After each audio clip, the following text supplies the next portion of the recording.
This is a story that comes from a collection of stories that have been collected around many areas in Highland Perthshire. They were originally told in Gaelic and have been translated into English.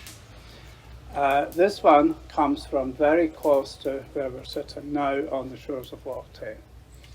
There was a particular farmer near the town of Aberfeldy who had a neighbour, and for some time she did him harm, but he didn't know it until shortly before she died. Everything went against him. His cattle would die, and his horses and his livestock became weak. That went on for years, and he didn't understand what was the meaning of it. He was a modest man in the area, and he was very highly respected by everybody. His neighbour became very ill and troubled, so troubled that she couldn't die because of something that unsettled her mind. But this day the farmer was going to Aberfeldy with a horse and cart, and she repeatedly called for him because she couldn't die until she saw him. It was very late before he got home. The people were appalled how she suffered, and they didn't understand the meaning of it. The farmer's wife went to see her, and she kept looking outside to see if her husband was coming.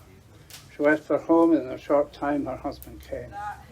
When he came, she told him that the neighbour was calling out for him, and that she couldn't die until she saw him. "Give me my supper," he said. "I'm hungry. I've come a long way." "First, go to see the women, and you'll get your supper afterwards," said the wife. He set off to see the women, and when he got there, the people moved aside to let him through. She began shouting to him and begging his forgiveness. "Poor creature," he said to her, "do I need to forgive you?" "Yes," she said, "for all the evil I did you, for everything that went wrong for you. It was my doing, and it was I who killed your beast and put everything against you." He considered this and remained silent for a while, and before saying to her, "Well, if Christ gives you forgiveness, I forgive you for all the evil you did me." Then she received peace, and shortly after that she died. He went home and he was deeply troubled. His wife said to him, "It's best you take your supper now." He said, "Since I did not take it before, I cannot take it now." Everything continued for a few days until the day of the funeral. Everyone wondered what harm she'd done to her neighbour until the day of the funeral. When the folk gathered and when they were going to take up the bier, they went to take the coffin out of the house.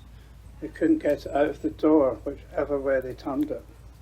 They put it head first and they couldn't get it out. Then they tried it feet first, but they still couldn't get it out. They didn't know what in the world they were going to do, but they sent for the farmer to see what could be done or how they could get the coffin out. He came and told them to put her out by the back window, as that was the way she had most often gone in and out, and it seemed that that was the way her body had to go out. They got her out by the window. After that, all was fine, and everything prospered with the farmer, but he was so troubled by what had happened that he didn't live for long.